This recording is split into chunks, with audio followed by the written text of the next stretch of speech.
Welcome back to knowledge with AR. ഇന്ന് നമ്മൾ discuss ചെയ്യാൻ പോകുന്നത് ചിൽഡ്രൻസ് ഡേയുമായി ബന്ധപ്പെട്ട കുറച്ച് ചോദ്യോത്തരങ്ങളാണ്. നമുക്കൊന്ന് നോക്കാം. ഇന്ത്യയിൽ ശിശുദിനം ആഘോഷിക്കുന്ന ദിവസം നവംബർ 14. ആരുടെ ജന്മദിനമാണ് ശിശുദിനമായി ആഘോഷിക്കുന്നത്? ജവഹർലാൽ നെഹ്റു. ഇന്ത്യയിലെ ആദ്യത്തെ പ്രധാനമന്ത്രി ജവഹർലാൽ നെഹ്റു. ജവഹർലാൽ നെഹ്റുവിൻ്റെ മാതാപിതാക്കളുടെ പേര് മോത്തിലാൽ നെഹ്റു, സ്വരൂപ് റാണി.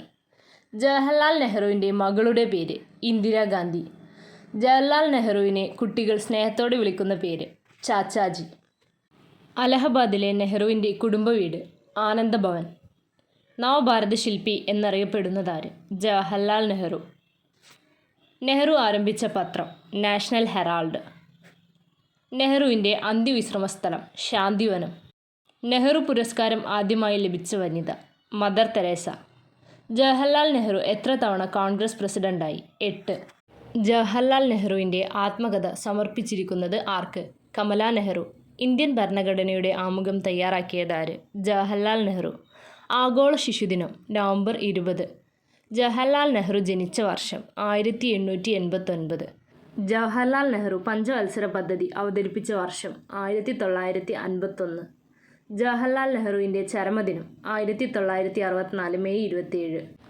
ജയിൽ ജീവിതകാലത്ത് നെഹ്റു മകൾ ഇന്ദിരയ്ക്ക് എഴുതിയ കത്തുകളുടെ സമാഹാരം. ഒരച്ഛൻ മകൾക്ക് അയച്ച കത്തുകൾ. ജവഹർലാൽ നെഹ്റുവിന് ഭാരതരത്നം ബഹുമതി ലഭിച്ച വർഷം 1955. ആധുനിക ഭാരതത്തിൻ്റെ ശില്പി ജവഹർലാൽ നെഹ്റു. ജവഹർലാൽ നെഹ്റു ആദ്യമായി കോൺഗ്രസ് പ്രസിഡന്റായി തിരഞ്ഞെടുക്കപ്പെട്ടത് 1929 കോൺഗ്രസ് സമ്മേളനത്തിൽ. ഒരച്ഛൻ മകൾക്ക് അയച്ച കത്തുകൾ മലയാളത്തിലേക്ക് തർജ്ജമ ചെയ്തത് അമ്പാടി ഇക്കാവമ്മ. പഞ്ചായത്ത് രാജ് സംവിധാനത്തിന് ആ പേര് നൽകിയത് Jawaharlal Nehru. The discovery of ഇന്ത്യയുടെ രചയിതാവ് ജവഹർലാൽ നെഹ്റു. നാണയത്തിൽ ചിത്രം മുദ്ര ചെയ്യപ്പെട്ട ആദ്യ ഇന്ത്യൻ പ്രധാനമന്ത്രി ജവഹർലാൽ നെഹ്റു. മഹാത്മാഗാന്ധി തൻ്റെ രാഷ്ട്രീയ പിൻഗാമിയായി പ്രഖ്യാപിച്ചതാര്? ജവഹർലാൽ നെഹ്റു. നെഹ്റു ട്രോഫി വള്ളംകളി നടക്കുന്ന കായൽ പുന്നമടക്കായൽ.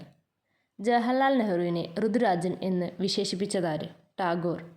ഡിസ്കവറി ഓഫ് ഇന്ത്യയുടെ രചയിതാവ് ജവഹർലാൽ നെഹ്റു. ഇതുപോലുള്ള കൂടുതൽ വീഡിയോസിനായി നമ്മുടെ channel like, share and subscribe. Thank